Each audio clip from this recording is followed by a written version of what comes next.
Hey guys, today I am joined by a friend who I went to college with once in a blue moon. We were reminiscing off air.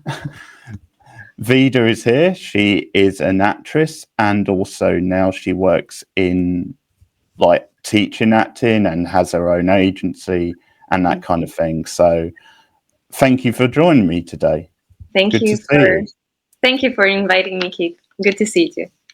You too. That's great. So yeah, I'm going to run through some questions. We're going to have a bit of Mhm, a chat about Vida's kind of mhm. background and career and past and maybe the future as well. So Cool. welcome along and I hope you guys enjoy this. So I Yeah. have a bunch of questions, so let's make a start on them. drum roll. Okay, so the obvious way to start is to ask you, when did you first decide you wanted to be an actress and what motivated you to be an Mhm, actress? mhm. Yeah, actually, this is what I'm asking myself almost every day of my life because it's not an easy job. It's not an easy business. Well, I think, I've been acting since I was a child, in school performances, at home. Me and my sister were always making performances for our friends and for my mom's friends and for my father's friends. Oh, I forgot to tell that I'm from Slovenia originally. That's why my accent. I hope it's not mistake. Fine. And yeah, and then I went to high school and then I did not know what to study because I did not want to study in Slovenia, acting in Slovenia. I did not want to study acting in Slovenia because it's mostly theater oriented, which I'm not. I mean, I like theater, but I'm not really. I always wanted to be in front of the camera, Mm-hmm.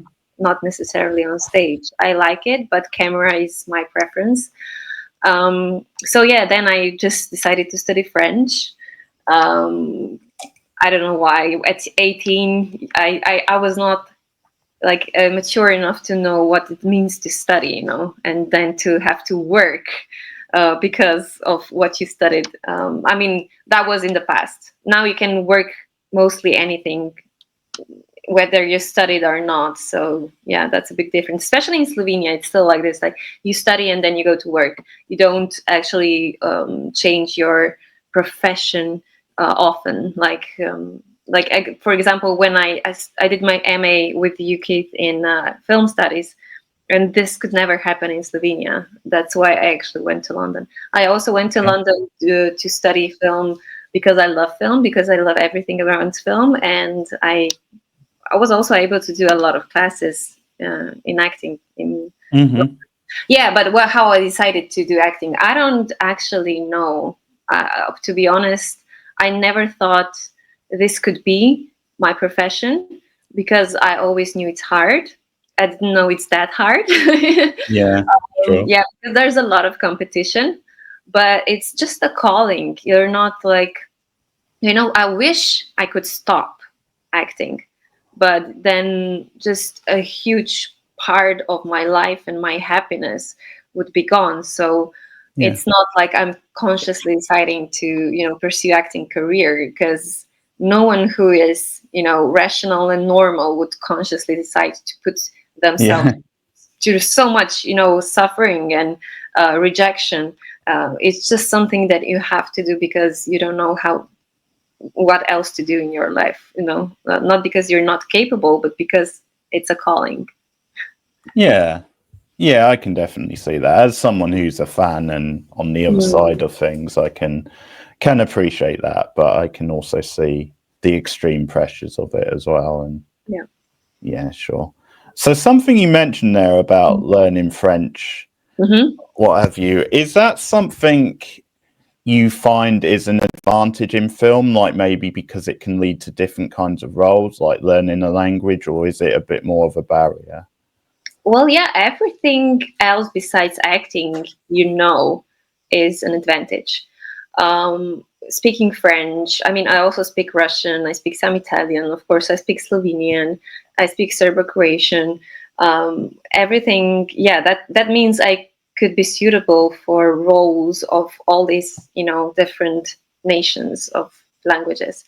That's one advantage, of course. But for example, if you know how to dance, if you know how to ride a horse, if you can do archery, if you know how to, if you're good in stage fighting, or if you know how to use a gun, everything, is an advantage.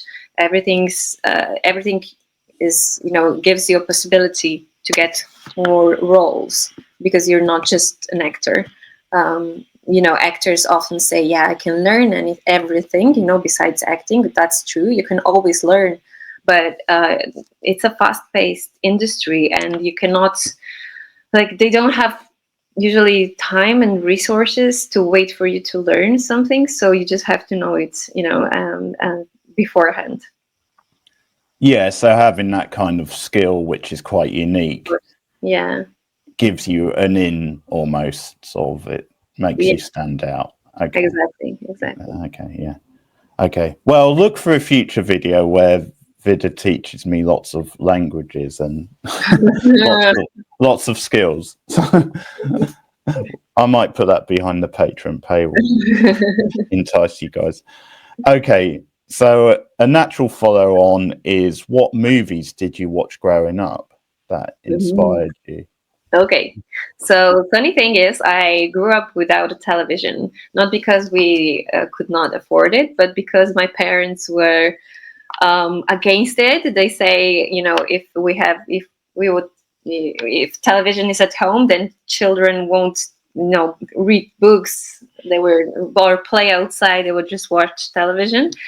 So funnily enough, I didn't watch television much growing up. When I went to my grandmother, I watched television there. So Cartoon Network was on all the time. Nice. Old school. Yeah.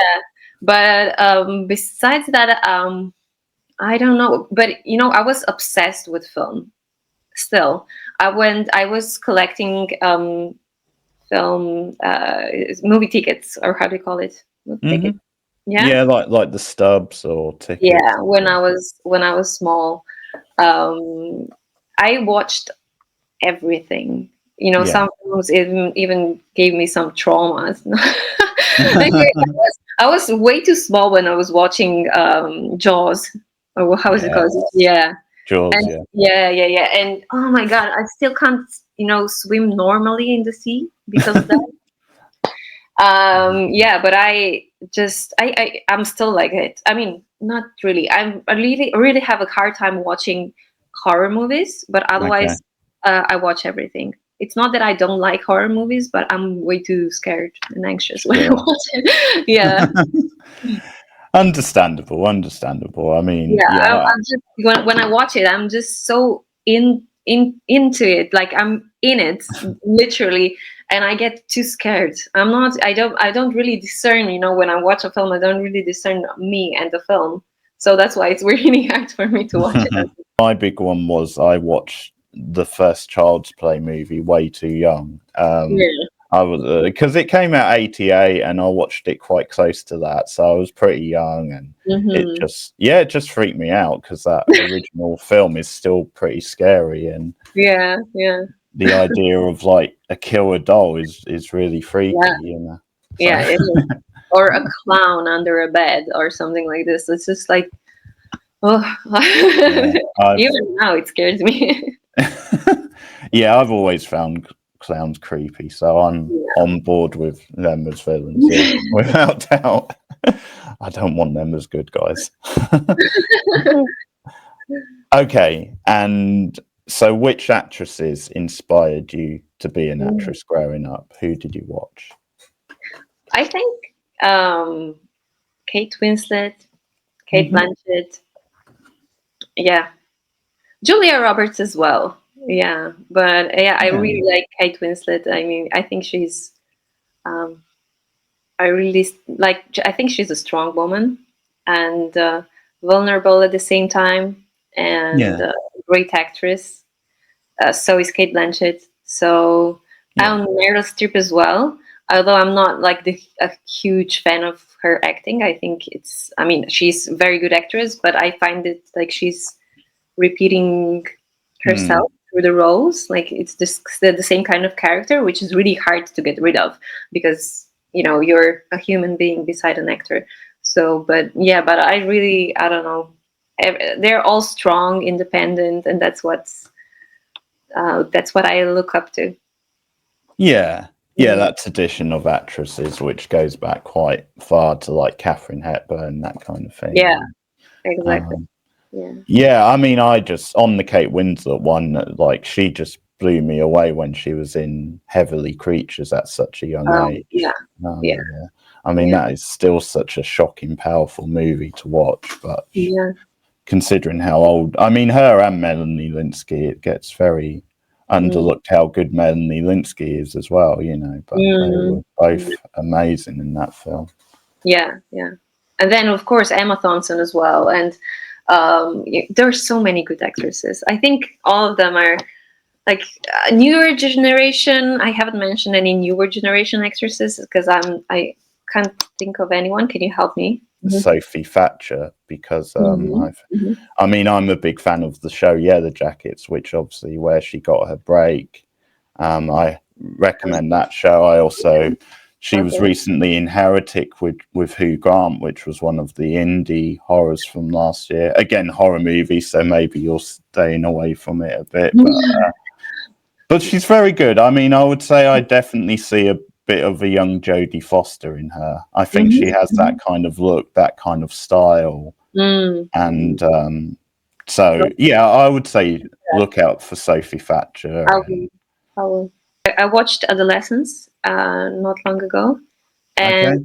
yeah, I liked it. But I'm yeah, all of the young actors were so good. It's Yeah. amazing, you know, because they don't have any schools. I mean, they probably do some schools, but not, you know, official. Like they didn't study acting, and to access all of these emotions that they portray, it's amazing. Yeah, Hmm. I have to watch what. How is it called again? Yeah, the jackets. Okay, okay. Yeah, yeah, I'll write yeah. it. Yeah, they've just come to the end of season 3. Oh, But it's yeah, it's quite an emotional ride, but yeah, mm, very yeah. very good show. You mentioned Meryl Streep about like typecasting. Mm-hmm. Is that a challenge for you to be typecast, and how do you sort of work around that? Um, how should I put it? It's at first it was a challenge, and I did not want to be typecast. But then again, you know, you have to think of it not from your emotional side when it comes to roles. You have to think from their, you know, from the production side. Sometimes, not always, but you know, they when someone sees me and when someone hears me, they won't take me for you know, a British person because I don't have the accent, the right accent. I probably I don't really look British or something. So they will, you know, cast me as a Slavic something or European, you know, someone, not something, someone. And that's just how it is. That's actually who I am, to be honest. I am from Yeah, Slovenia, you know. The problem is that it's usually, you know, this it's not so much of a problem of typecasting. I think the stories are more of a problem because a lot of stories in films are Russian bad guys, Russian maybe prostitutes, yeah, and that's for all the Slavic world, you know, yeah, or mafia, you know, something like this.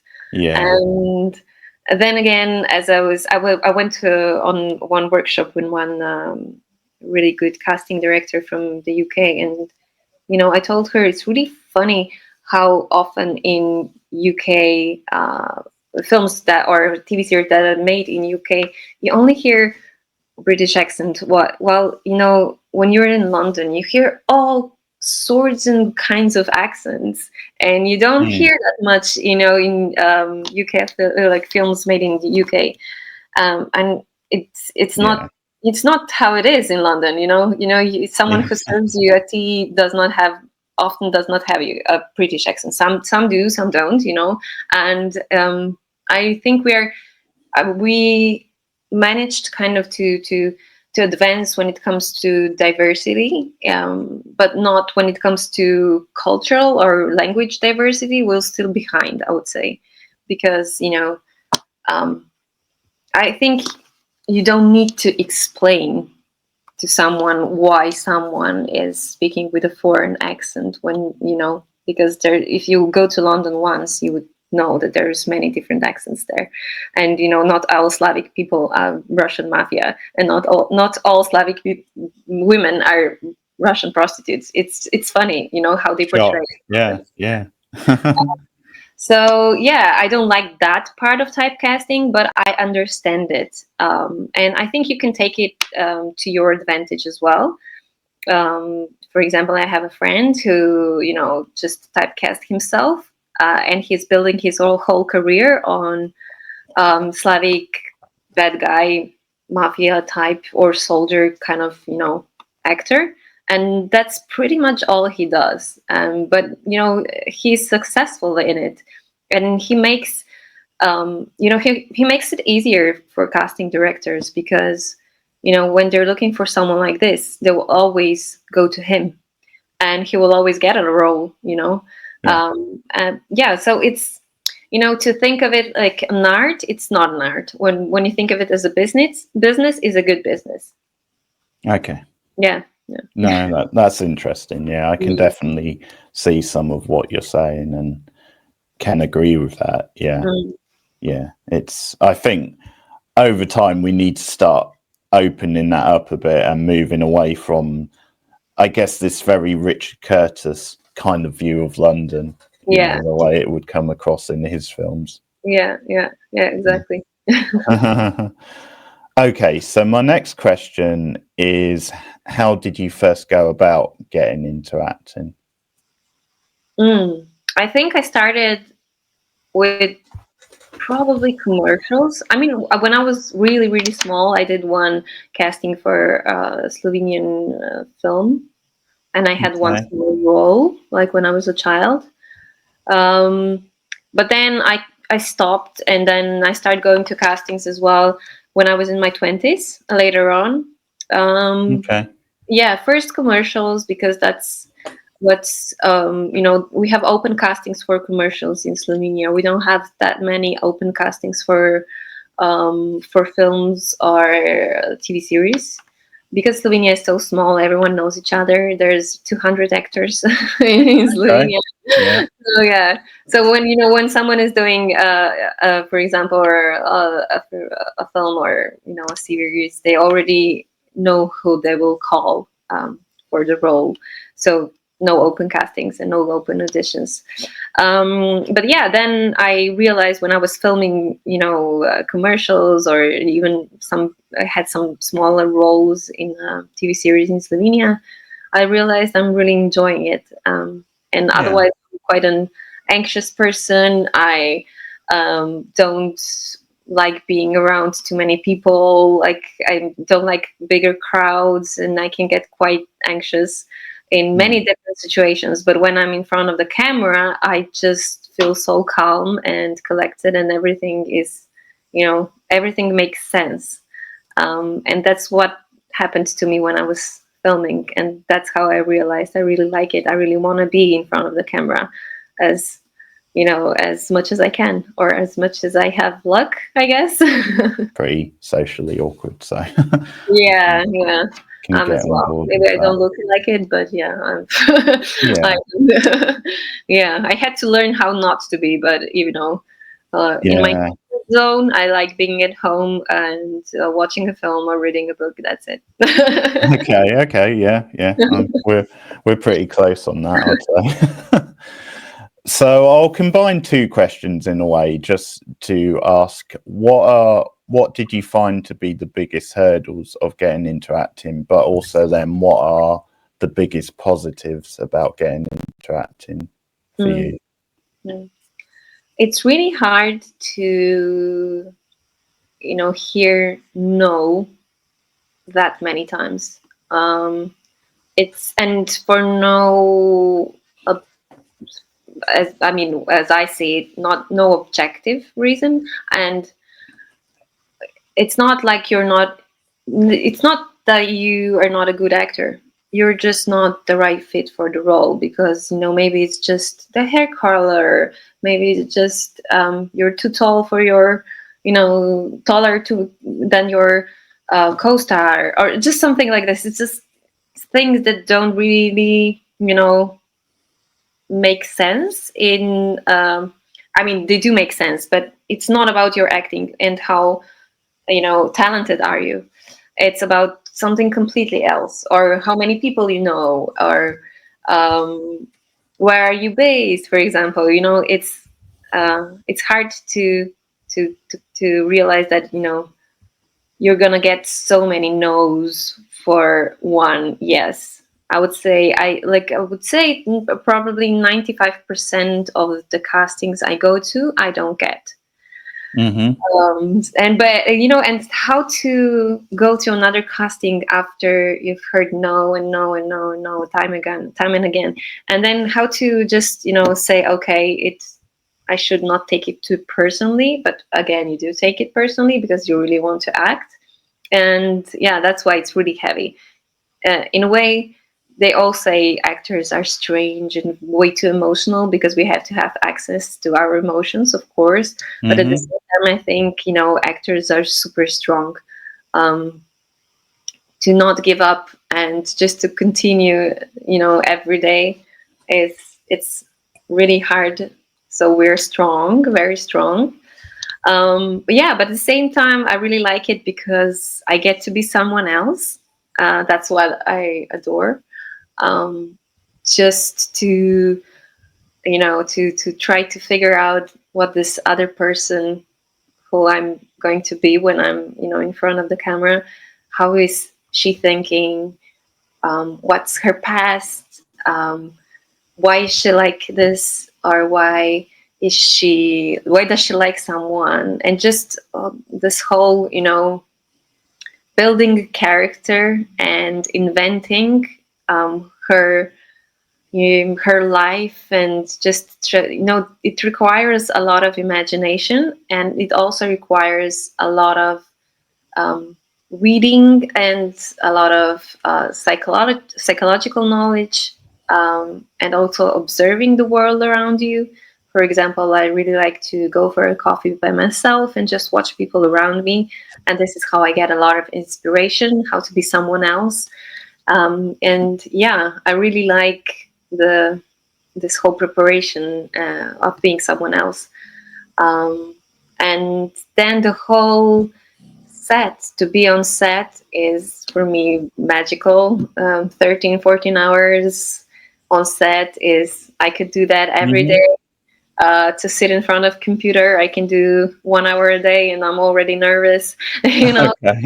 yeah, so it's what I do best and where I feel most happy for those happy moments. And when that happens, it's you forget the bad moments. Some of what you were saying there, I think, would be the opposite to some actors who maybe some like you. You're very much at home on the film set by the sounds of it, Yeah. whereas sometimes, especially if it's long hours, they sort of Mhm. it drags on for them and they can't wait to kind of get away. That's interesting. Yeah, I'm not saying it's not tiring, it is, but it's also, I don't know, it's also really interesting. And if it's not boring, it's tiring but it's not boring. Yeah. Yeah, everything that is boring is worse than being Okay. being just very tiring, I think.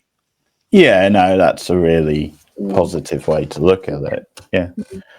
Okay, so my next question is about the different disciplines when it comes to, because I know you've done quite a lot of Mhm. commercials, you've Mhm. obviously dipped your toes in, you've done like a music video, Mhm. then you have like stage, Mhm. you have TV and film, which traditionally have been quite different, but nowadays are a bit more closer. But Mhm. so I was going to ask about the different disciplines when you're Mhm. switching between like medias like that.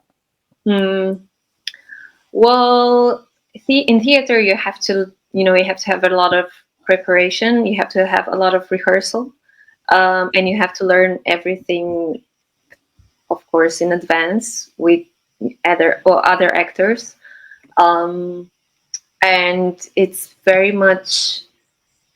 more physical, and it's more, we have to have a special kind of, a pronunciation. You have to use your voice to fill the whole theater. So if it's I think, a lot of people say it's not that different, but I think it is, because in front of the camera, there's I mean, you can shout, but sometimes you can speak very softly, and there's still mic on you, so everyone will hear what you are saying, for example. um, you also have to learn how much movement is allowed in different scenes, because if you have a close up, you're almost not allowed to move, or if you move, you have to move very slowly. And if you have a wide shot, you can move as much as on stage. So it is very technical in a way. Um, Both of them are very technical, but I think, to be honest, to be in front of the camera is even more technical than on stage, because besides knowing how to act, and you have to also know which lenses are they using. They usually tell you, but sometimes they don't. And regarding on the lens, you know how to move, and how much to move, and where to move. Plus, you are not allowed to look, down, because they are filming you. But you have to, a certain, like, a point where you have to stop, but you just have to feel it. You just have to um, learn how to feel your surroundings without watching. And yeah, there's less rehearsal. Usually, there's less rehearsal for the camera, Okay. because you also, you have text. For example, sometimes you film the end of the film, and then 2 days later you film the middle of the film, and then 3 days later you film the beginning of the film, for example. So it's not, it's not in time. It's not the same timing as the whole story. So that's why it's, in theater you do from the beginning till the end the story. It's 2 hours. So Okay. that's different. um but yeah, regarding the television and film, I think that's not as different as it was. Like, I know that some television is done much quicker than, for example, films. I Hmm. think, but it depends. I think TV series are now sometimes even better than films, done better than films. They have a lot of, especially with streaming services, it's, a lot of Yeah. money, a lot of viewings. Um, so I don't think there's a lot of difference between TV and film. And then when you're, you also have, as an actor, I also have role plays. I also do presentations and everything else. And that's something completely else. I also do some stand up and improvisation, and that's, I would say that they have something in common. For all of Hmm. roles, you have to have a goal. I have to have a goal that you're following. Yeah. Um, if you're improvising, if you're on stage, if you're in front of the camera, you have to have a goal which you're following, and then that's good acting. Because usually in life we also have a goal, and that's what makes us move, and live our life and move ahead. If it makes sense. Do I make sense? I don't think so. Yeah. No. Sounds good to me. But Okay. it's a good insight, yeah, when, because I'm not that familiar with this stuff, obviously, and people watching, Mm, some will be, I'm sure, but a lot won't. So it's a good mhm, insight for people watching this. So, yeah, mm, thank you. That was interesting. And just a question on, because you mentioned improv. mhm. I know some actors try and incorporate that into their film roles. Is that something you've ever considered trying to do? Would you like suggest it to the director? Maybe, can I do this? Or Yeah, well, definitely. But the problem is, I mean, the problem, it depends on who you acting with, hmm because some actors are very comfortable in improvisation and others are not. So with improvisation, you can often, just change the text. But yeah, if the actor in front of you or who you're having a scene with is, probably, sometimes he, I don't know, let's say we have a scene and I ask you, how are you? And you should say, I'm fine. And suddenly I decide to improvise and yeah, I say, I'm not fine. And you would be like, that's not the text, And you have to be super flexible, and not all actors are. But if you are good in improvising and if others agree with it, then it can come out really good. But yeah, you have to. But that's part of acting as well. Acting is reacting, as we all often say.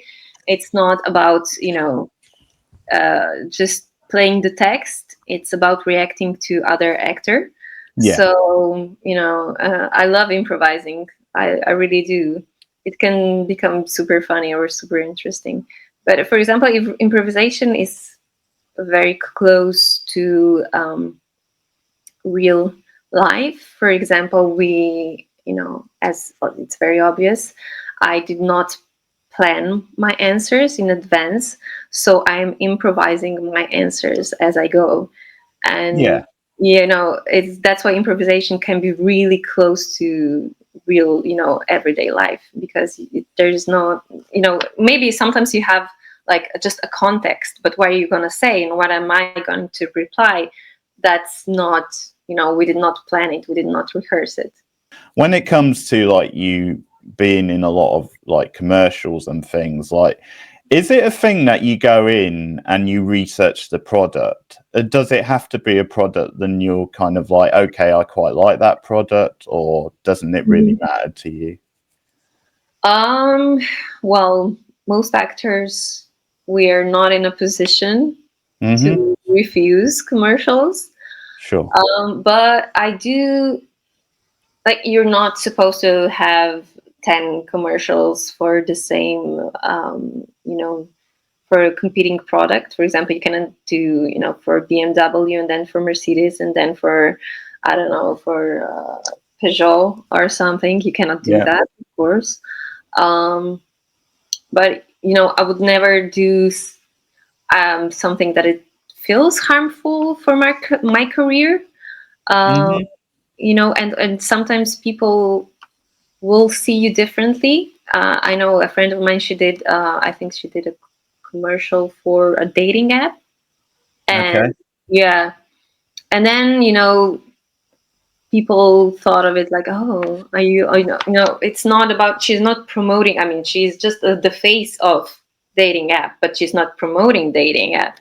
That's the kind of difference that it's hard to make, because influencer is promoting, for example, a product, but we hmm are the face of that product at that, in that commercial. So yeah, I think I do a research, of course I do, but then again, I wish I were in a position where I would be like, oh Yeah. no, I'm not doing a commercial for this because I don't agree with Don't it. believe of it. Yeah. But then again, there's very little things I don't agree with. To be honest, of course, I don't agree with war. I would never do a commercial for, for, Promoting. Yeah. yeah. But hmm there's not many commercials for, for in that kind of sector. I don't think so. I haven't seen them. Like, Sure. mm. And you probably see it as a chance to be creative anyway, and you can Oh bring yeah, your own thing to it at oh yeah, least. definitely. So, There's a lot of commercials that are good and they're funny. yeah. Not boring at all. And you get to work with very good directors, very good and funny locations. You practice your craft as well, hmm because I've noticed that a lot of actors who are not experienced in front of the camera don't even know, how to behave or how to act in front of the camera. So every opportunity to work in front of the camera is good for your craft. So yeah, definitely. I don't have anything against it, no. Cool. And that is something from what I've seen of your stuff and some of the commercial clips. You do seem to be having a really good time and really being quite playful, and that I think that comes across. So that's thank you. really good. Yeah, And I enjoy it always. Yeah, so that's why probably it comes playful.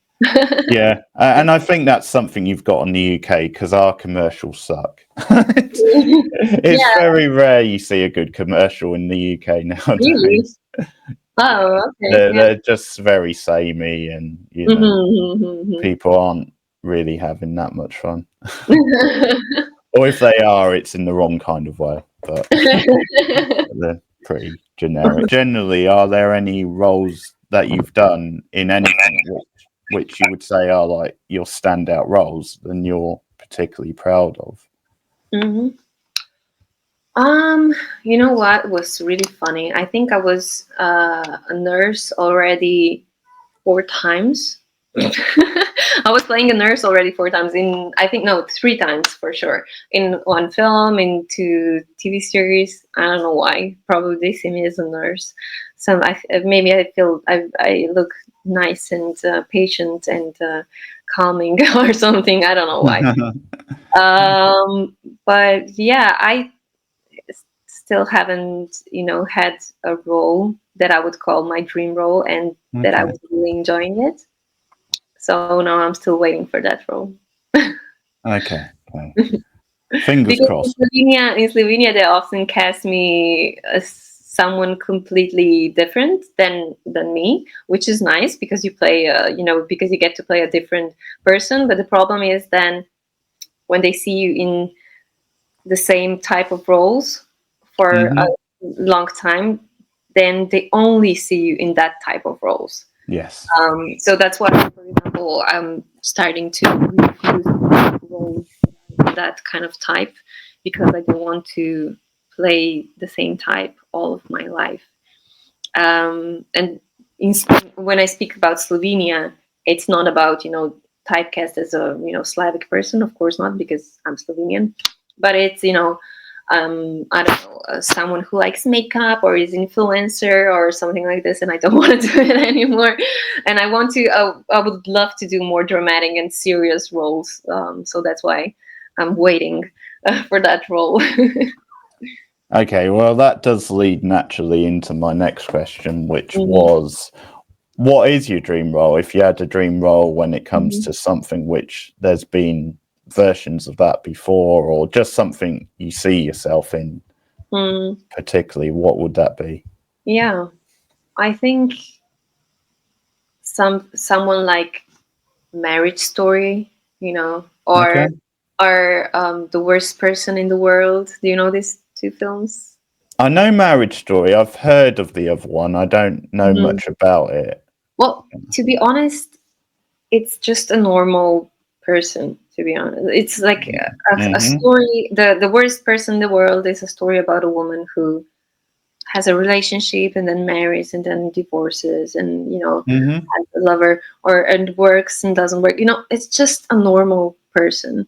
It's not easy to act a normal person, because it's easier to act someone who is, for example, an evil person, because then, it's very, you know how to be, it's evil. It's someone who wants to hurt other people. But, most of us normal people don't want to hurt other people. So to be a normal person, to be a bit boring, or just, to be something that is not too special and to build a character yourself, that's what I would love to do. So yeah, something dramatic. I'm very good in comedy, and that comes naturally to me. And that's why I want to do something serious now. Because I did quite a lot of comedic roles, but now I want to do a serious one. Yeah, mix it up. Moving into like actually teaching acting and like starting up your own like agency. Hmm. Can you talk a little bit about that, about why you wanted to do that, and then some of the challenges of actually teaching acting? Mm. Well, I was, I think, I really like to help other people. I really like to help others. I like to help other actors. Um, and that's why I decided to do that besides acting as well. I also, I really enjoy seeing someone improve. Um, Okay. and when someone, comes in and acts in one way and it's maybe not that good, and then you coach him or her and then it becomes really good. That's what I love about acting, because you show them the final result and they're like, wow, is this me, did I do that? And I tell them, yeah, that's you. With the right kind of coaching you can achieve a lot. But I don't only coach acting. I help them as well, just in acting business, because a lot of acting is actually business. Mm-hmm. You have to have the right headshot, you have to have a show reel, you have to know where to apply, on which platforms to be present on, how to speak with casting directors, how to do a self tape, because nowadays everything is a self tape. Yeah. Um, and just how to be a professional actor, Mm-hmm. because a lot of to know how to act is, I would say, 20% of everything. 80% of everything else is how it's marketing yourself. And yeah, so that's what I'm helping them with as well. um, I'm learning as I go, to be honest, because there's always something new, and you have to be present in social media, and you have to post on social media, and it's good if you have your own web page, and it's good if you have if you post YouTube show reels on your YouTube. uh, Mm-hmm. it's that you have to I teach them how to go out there and how to make it easier for casting directors to find them.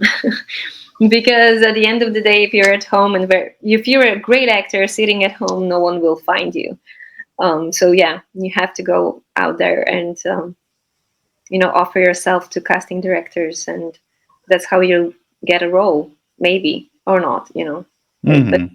it enhances your chances. You mentioned somewhere in one of your shorts about the idea of sometimes something as simple as having the right hair color Hmm. can be you stand out and maybe you get more roles compared to Hmm. someone with the opposite. Can you talk a little bit about that? Yeah, sure. Um, Sometimes you have to think about it again from the business perspective.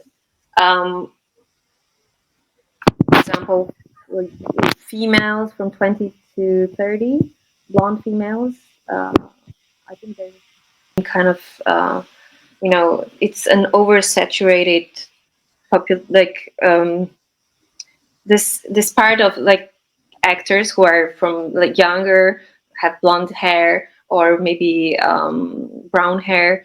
There's too many of them, and when there's too many of them, it's much harder Mm-hmm. to get seen, to get noticed, to get a role, because you have to compete with 5,000 other actresses with the same kind of looks. Maybe you're better at actor, but maybe someone else did more, has a better CV, and they're not going to take you because of that. So yeah, finding a way how to stand out. That's what I meant with the hair color. Mm-hmm.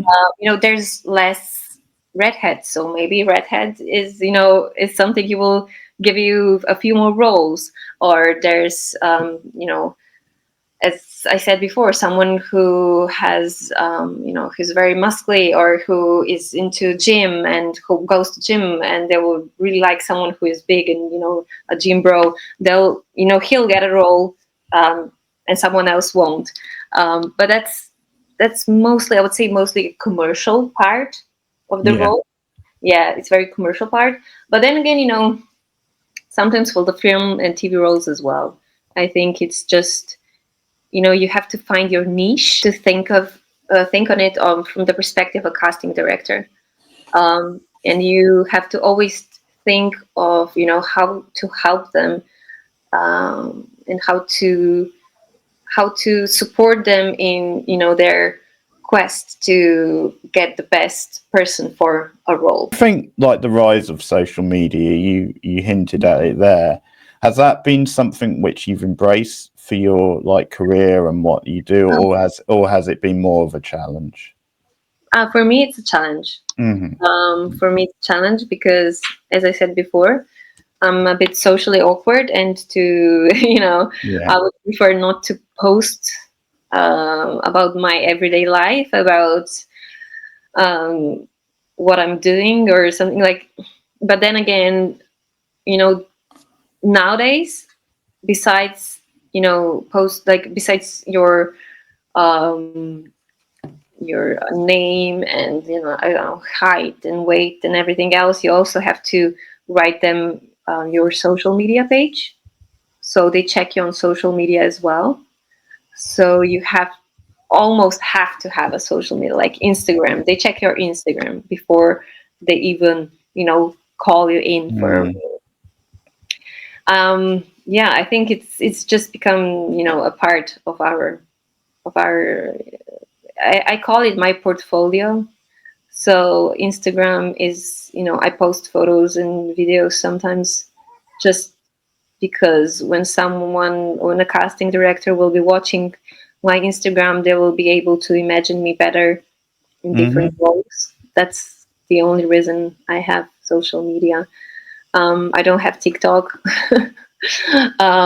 Because one social media is enough for me. I mean, I do have Facebook, but I don't really use it. I mean, but yeah, and YouTube, but I only post reels and sometimes some shorts on YouTube as well. I'd love to do more on YouTube, but there's not enough energy and time for me to do that as well. No, that is fair. Yeah, you do have to find your sort of area and niche. But yeah, this is partly why I wanted to do this interview. I think it could obviously at least get you out to a few more eyes and that kind of thing. And yeah, thank you. No worries. So I think we'll probably wrap up with a couple of just fun, lighter questions. Let's do it. Yeah, let's go. So the desert island question is always a classic. So you can include anything you want, but basically, if you were stranded on that desert island, that Lost style island, which sort of Lost the TV show? I'm always asking myself with the desert island question: is there water? Is there food?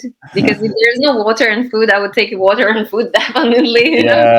There's so much which you've got to just it's the fantasy of it, but yeah.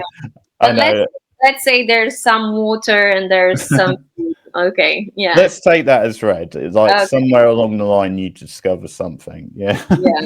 So if you were stranded on that island, what films, what DVDs in general, films, TV, what books, what books, what music would you take? Let's open it up to that. Wow, that's a good question. Thank you. Well, I think I would have to take a lot of books, and internet would be good. Just to have internet, Wi-Fi or something like this, then I'm good. Yeah, because then I could just watch films and movies. I don't know, there's so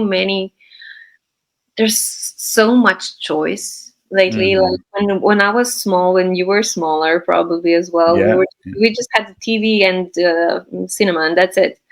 But now you can watch Netflix, HBO, I don't know what, so much choice. So probably I would just take my TV and internet in any kind of form, and then just the whole library. But what I read, I think I have so many books on acting. Probably still one of my favorite books is The Power of the Actor. It's by Ivana Chabak. I went to LA to go to her classes, and I also did her master class in Kiev before war. Yeah, and I really like her method, her technique. But I also like everything else is so, I can read about acting all the time. Okay. There's always something to learn, and I love to learn, and I love to try different techniques. Something works, something doesn't work, but yeah, all of my books on acting and film and acting in front of the camera that I'm just looking at now, this would all go with me. Yeah. Books are always a big one for the desert Yeah, island, because unless you were fortunate enough to find a plug socket, you would yeah, just be. yeah, yeah. Oh, yeah, yeah. Yeah. Maybe it's a more modern island. I don't know, Well, but yeah. Then it's not desert island. That's for sure. Yeah. I don't yeah, know. yeah, I yeah. don't know. Then just books and clothes and and a cat. I would take a cat with me. That's just for sure. A cat. No, that's lovely. Yeah, yeah. You do need that company. Yeah. Well, that gives me a chance to bring up podcasts, because that's something we were talking about, and that's obviously another way to entertain you on this desert Mhm. island. What sort of podcasts have you been listening to recently? Yeah. First, when I started listening, I was listening to a lot of, I don't know why, health podcasts and self-help podcasts. I don't do that Okay. anymore. Yeah. But now, lately, I've been listening to some Slovenian political podcasts because I want to educate myself a bit on that page, because I don't really like politics because it makes me nervous. But I have to educate myself. Or just to educate on history, on arts, um, on different, on communism, on feminism, um, on socialism, on capitalism, on money, on everything. I want to, because Okay. yeah, because I think you have to have a lot of knowledge as actor as well. Hmm. So, yeah, I mentioned I read a lot of books on acting and acting in front of the camera, blah blah blah. But if you're just that, you're not an interesting person, I would say. If you're not, Okay. there's no acting. If you don't know anything about politics, about money, about, I don't know. I also read books on magic. I read books Hmm. about different types of personalities, of everything. I read everything because I want to know everything. I want to, if one day, let's say, I get a role, and I get to play a female politician. And if I don't know anything about politics, of course, I can start learning about politics, and I have a month of preparation. But if I know something about that in advance, that's beneficial because, for example, for the casting, I would already be prepared into, knowing a lot about, you know, uh, that's about politics, for example, or about money, or about stocks and markets and everything. So yeah. Round up, I'll just ask you in general what you've been watching recently. Can you recommend any TV shows, any films you've watched, that kind of thing? Yeah, I've been watching a lot of NBA NBA matches. You know why? Because Slovenian NBA actor, basketball player Okay. Luka Doncic is in NBA playoffs, and I love to watch sports as well. See, I'm everything. I love to watch everything. Sure. But I watched, how is it called? Diamond Heist. One. Time. Yeah, Diamond Heist. It's a documentary series on Oh, about, I yeah. have heard of it. Yeah. Yeah, I mean, sometimes I watch things for fun. I'm not a film snob. I watch everything. I watched Hmm. Habit as well. Um, I Hmm. Yeah, I started watching Severance. Yeah. Yeah. Yeah, I haven't finished it yet. I watch K dramas as well. Um, Okay. Yeah, you know, it's never ending. I watch everything. Um, yeah, because I love to watch everything. It's my hobby. I watch something every evening at Yeah. home. Yeah, probably you do too, right? Yeah, pretty much. Normally something on the go, like a box set or something or other. And obviously I have things on the go for review and different Mm-hmm. things. So I mean, so you're very much, by the sounds of it, you love the extra choice. Whereas for some people, having too much choice is a Oh bit of a problem, you know. But no, for you, no. you embrace it by the sounds of it. Yeah, yeah, yeah. I embrace it. Have you watched vertical dramas yet? Because there's a lot of castings for vertical dramas. I haven't watched them yet. Can you explain what that is? Because I'm not that familiar. Probably that's like a really short vertical drama. Okay. Vertical drama, that means you can watch it on your phone. Probably like Okay. on the go when you're into. I haven't watched it yet, really, but probably it's like really. I don't know. It's Yeah. not good quality TV drama that's vertical and on the phone, I guess. Okay. But Okay. yeah, it's gaining popularity. That's what I haven't started watching yet. Yeah. So, but you know, I really liked Emilia Perez. I know it's really controversial, but I really liked it. Of the Oscar films that if we are discussing now, I did not like. Which was the one that got most Oscars this year's? I think it was Honora, wasn't it? Oh yeah, Anora. I did Or not really like you it. weren't so keen on that one, No, okay. I was not so keen on Okay. that. I don't know why. Probably again it's the Russians. Yeah, Yeah. Russian dead Yeah. guys, of course. Yes, always. I don't like. Can we do something more interesting, please? You know, yeah. I'm not pro Russia. Don't get me wrong, but you know, I'm not like. No, no, that's Yeah, different, yeah, because obviously, yeah, yeah, the politics of the country, that's yeah, not the fault of the people in general. No, yeah.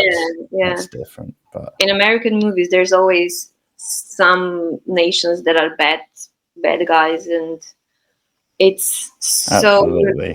repetitive and annoying. It's like, have you ever seen a really good Russian person or smart Russian person? No.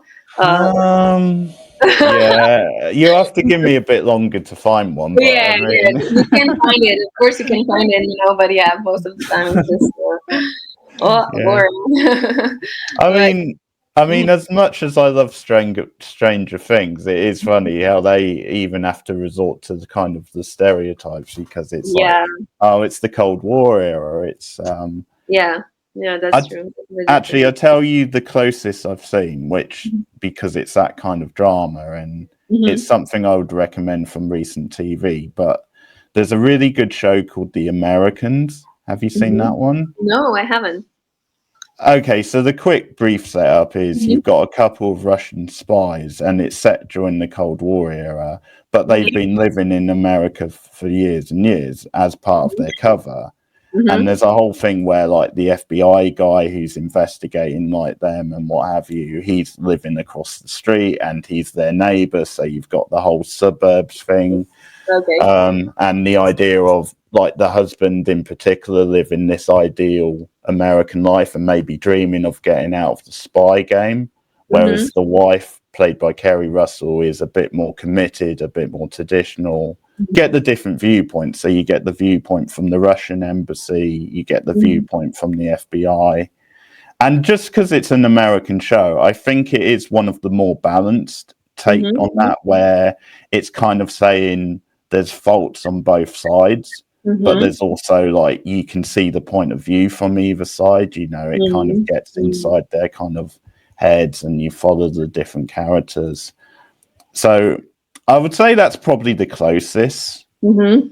partly Okay. because of the gimmick of the show, and as I said, those two are kind of the leads of the show anyway, Hmm. and they're both brilliant. And it's a really good watch because there's so much they can do with it from the start because they've got kids and Hmm. their kids aren't clued into the fact that they're really Russian spies. They've just been like brought up as Americans, so Uh-huh. they have no idea there's this Yeah, secret yeah, past. So once you start to get into that, particularly with the teenage daughter, it really opens up all these different possibilities. Okay, okay, I will watch it. Thank you.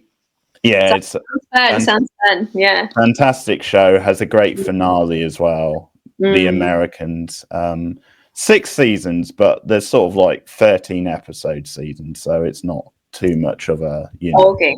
slog, but it's very engrossing pretty much all the way through. So Thanks, I'll watch it. that's my answer for now.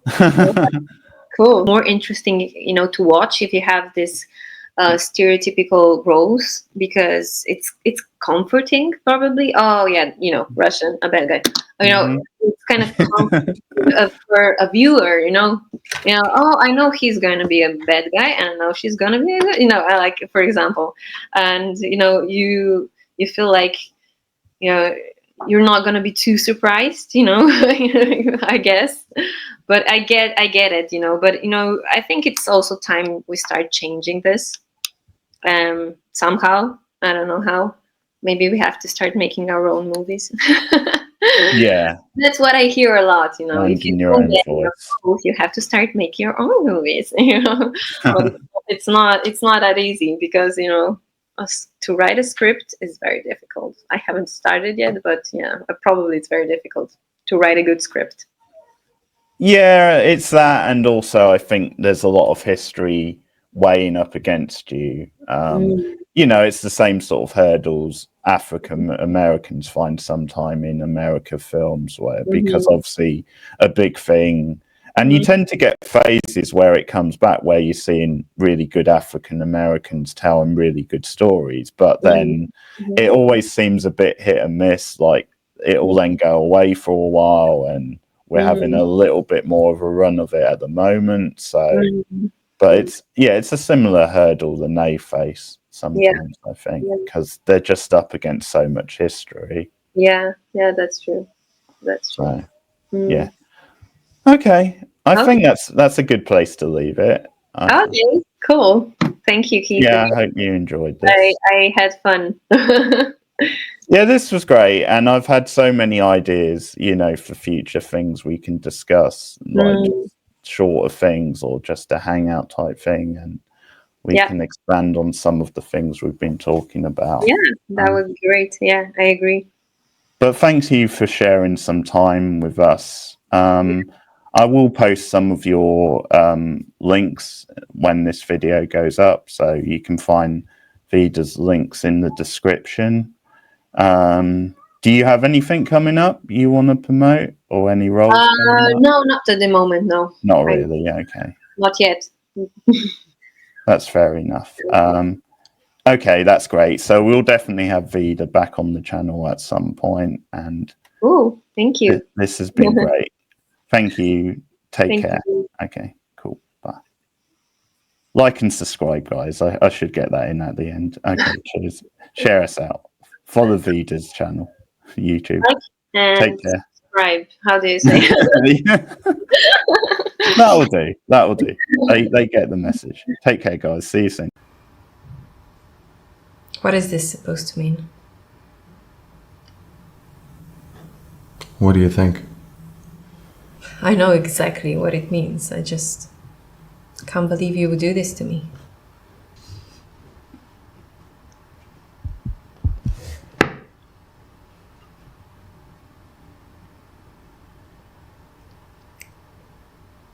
It's gotta be me. I won't forgive myself otherwise. The idea was simple. Science allows us to get a hell away from Earth if only we don't care about coming back. And that was exactly the plan. To rocket us as far away as the ship would take us, and where a bit doctored human genomes could survive. We will deal with the rest when we get there. Trouble was, we needed some super serious funding. And the money people, they had some ideas on their own. Our mission is to give you knowledge so you can grow with us and in turn help your clients achieve the best results. Because there is nothing more powerful than a woman who knows what she wants and feels good in her skin. Hi, this is Navitor. How can I help you? Hi, Mark here. I need your advice. I just made a 100K flight in the Alps, and I'm so excited about doing hike and fly with my friends. Okay. And we are... I need something small and light, so I can take it with me every day, no matter Hey, Mark, hold on a second. We have something for you.